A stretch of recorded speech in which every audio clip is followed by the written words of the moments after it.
General Campbell, congratulations to all of us. The President on Friday visiting the Screaming Eagles, visiting your home base, saying hi to Mrs. Campbell. How are you feeling in light of this great victory?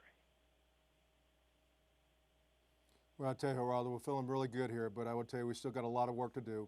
We're very appreciative that the President came and thanked all the soldiers and the families there at Fort Campbell. It meant a great deal to the folks there.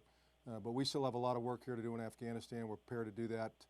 I'll come back in about 2 weeks, but I'll still have 3 brigades that will remain in Afghanistan all the way through next February. An aviation brigade of February, my sustainment brigade October, and my 4th brigade, the Kurhis, will leave here probably in the August timeframe. But we're feeling pretty good about what we've accomplished the last year. But again, we still have a lot of work to do in Afghanistan, and we're going to stay at it. It's now becoming clear, General, that Osama bin Laden was much more than just a figurehead, that he was an operational leader, the documents and computers seized are indicating.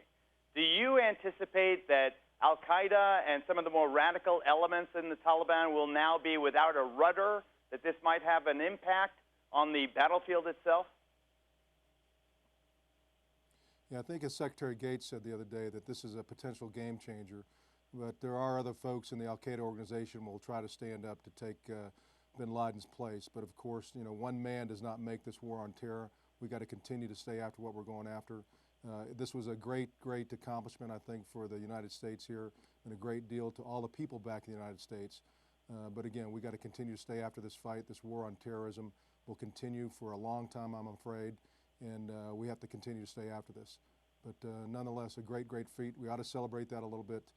But we got to continue to go after it. And there's several insurgent groups out here that are tied into al-Qaeda, and the death of him now can do 2 things. It could surge them to come after us here, both here and in the United States, but at the same time, they are without that #1 leader there, but I'm sure they're going to try to have somebody take up and assume his position.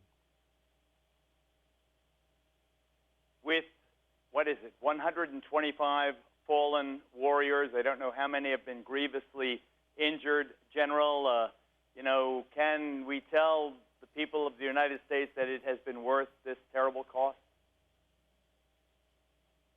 Well, every one of these soldiers, and I got the cards here again, Geraldo, that I carry with me all the time. You know, every one of these is very tragic. It changed the life of a family, many lives in a very instant. And there's 123 purely from the 101st, another 92 from the other brigades with the 101st here in Regional Command East. As I've told you before, I do think that it's worth it. I think the soldiers here believe that it's very noble work and that it's worth it. But we can never forget the sacrifice of these great heroes. We can never forget the sacrifice of their families. I've told you before, since the forces have been here in Afghanistan, there's never been another 9/11. And believe me, the insurgent forces continue to try to attack back in the United States.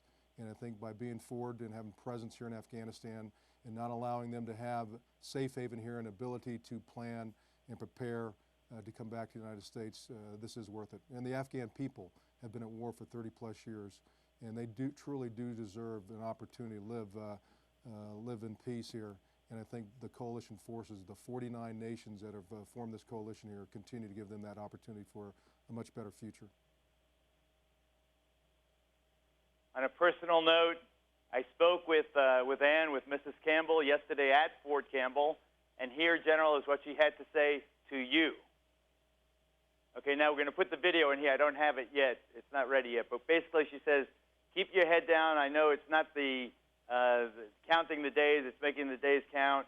But she tells you to be safe. Now, I'd like you to take my word for it. That's what she said, General. Now, if you would respond to your wife. Well, thanks very much, and I'm glad that Ann's back there doing the great things she's done with all the families back there and the community, great support that we have back there. And again, we're not counting the days. We're going to make the days that we have here count. We're going to make sure that we set up the 1st Cavalry Division that's following us and make sure that we have all the systems in place for them. We're most vulnerable when we transition, and we owe it, and we know our legacy here is really how we send up our brothers in the 1st Cavalry Division. We'll continue to do that. And both for Ann and all the ladies back there, all the families that have continued to bond together at Fort Campbell and the surrounding communities. We really do appreciate your great love and your great support, and we'll see you very soon. And happy Mother's Day. Happy Mother's Day. Happy Mother's Day. Let's celebrate this victory. Air assault, General. Come home safe. Thank you for all your service, and please tell the fellas there and the men and women there that we love them and appreciate them totally. Well, thanks very much, Geraldo. Thanks very much for your great support, and again, thanks to all the folks back at Fort Campbell, the surrounding communities. Air assault. We love you. Thanks, Geraldo. Same back at you, and look forward to seeing you in the near future. I'll get up to New York. Okay, it was great. Baggio came down to, yeah, right. Baggio came down to help out yesterday. It was like old times. It was a lot of fun. That's what I heard. That's great. That's great. All All right, we'll give my best to Craig and everybody else back there. right, see you soon. Can't wait. Thanks, Geraldo.